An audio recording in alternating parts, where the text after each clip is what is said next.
各位網友大家好，今日我哋繼續我哋嘅養生保健系列，皮膚衰老最初的受害者。大家有冇試過望鏡嘅時候，突然發現自己眼尾多咗條細紋，或者以前擦粉底好貼服，依家開始卡粉、浮粉？其實呢啲細微嘅改變，就係身體俾我哋嘅衰老信號。皮膚作為我哋身體最大嘅器官，每日直面外界環境攻擊，又默默承受住生活習慣嘅折騰，係衰老過程中第一個中招嘅部位。今日就同大家深入拆解下，點解皮膚咁易老，又有咩方法可以幫佢抗戰？點解話皮膚係衰老嘅先頭兵？皮膚由表皮、真皮同皮下組織組成，每層都有唔同嘅職責，但無論邊一層都會隨住年齡增長逐漸擺爛。表皮層防禦力大減，表皮層就好似我哋皮膚嘅防彈衣，負責隔住外界刺激同鎖住水分。年輕時，表皮細胞28日左右就會完成一次更新，新鮮細胞源源不斷補充上嚟，皮膚自然又嫩又滑。但過咗25歲，細胞更新速度明顯減慢，有啲人甚至要40日以上先完成一次更替。老廢角質堆積喺皮膚表面，就會令皮膚摸落去粗糙，望落去陰沉冇光澤。真皮層支撐力崩塌，真皮層好似皮膚嘅彈力網，靠膠原蛋白、彈性纖維同透明質酸撐起一片天。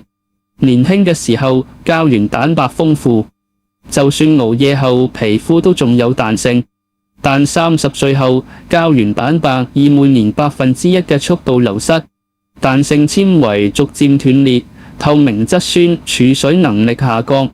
呢個時候細紋、鬆弛就慢慢現形，最明顯嘅就係眼周同嘴角，輕微嘅表情都會令紋路加深。皮下組織脂肪移位下垂，皮下組織就好似皮膚嘅軟墊，幫助維持面部輪廓。但隨住年齡增長，脂肪會逐漸移位流失，特別係蘋果肌同頰部嘅脂肪會向下跑，導致面型變得鬆垮，法令紋同木偶紋越嚟越深。除咗年齡，仲有邊啲因素加速皮膚衰老？好多人以為皮膚衰老是天注定，但其實我哋日常嘅生活習慣，分分鐘比年齡更傷皮膚。紫外線，皮膚衰老嘅頭號殺手。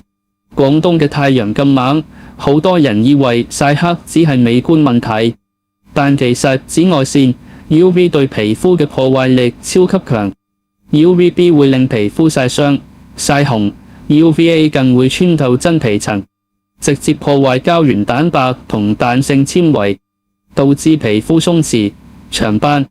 研究話，長期暴曬嘅皮膚衰老速度比正常皮膚快3倍，所以無論出唔出門，防曬都一定要做足。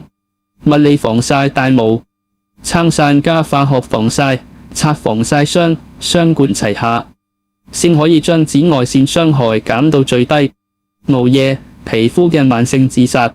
好多人夜晚捱眼瞓刷手機、煲劇，以為瞓少啲冇所謂，但實際上夜晚11點到凌晨2點係皮膚細胞修復嘅黃金時間。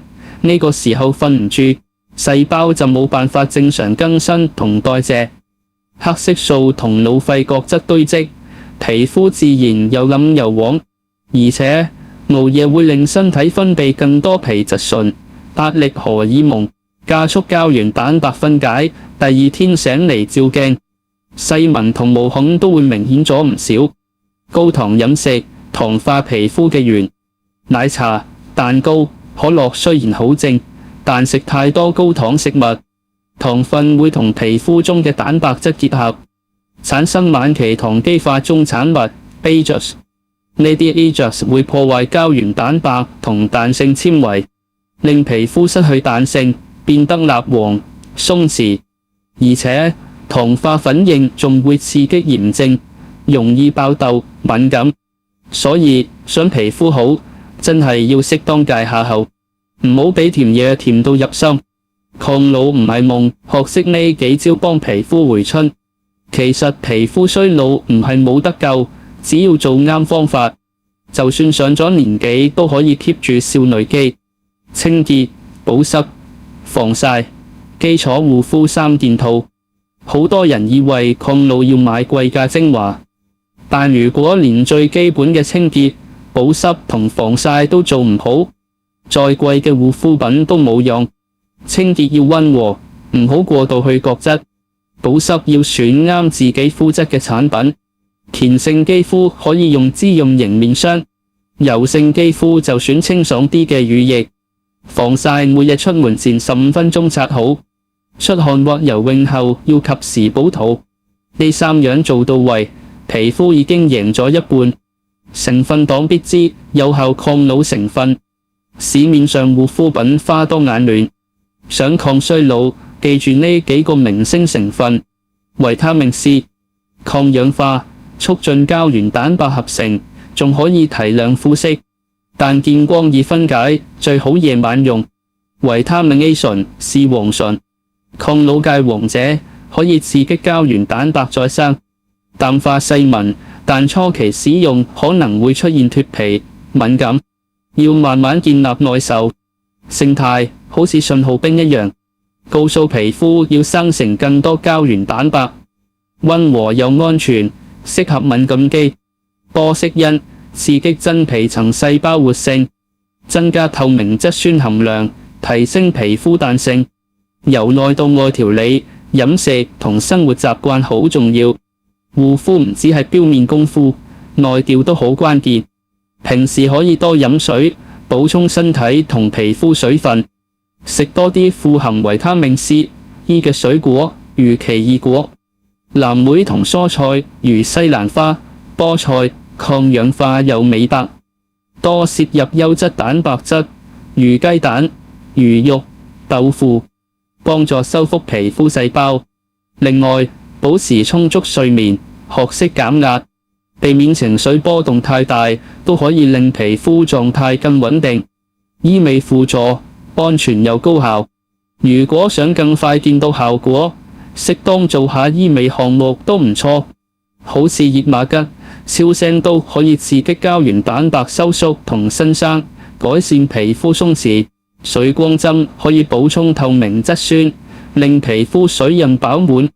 皮秒激光可以去斑、提亮膚色，但醫美有風險，一定要選擇正規醫院同有資質嘅醫生，唔好貪平去啲黑醫美，搞到爛面就大件事。皮膚就好似我哋嘅第二張臉，雖然衰老是自然規律，但只要我哋用心保養，學識避開傷害皮膚嘅壞習慣，就算年紀增長，都一樣可以擁有健康又年輕嘅膚質。從今日開始，早睡早起，認真護膚，做好防曬，俾皮膚逆齡生長唔係夢。好，今日嘅分享就嚟到呢度。喜歡呢條片嘅朋友，請大家留言、點讚同分享。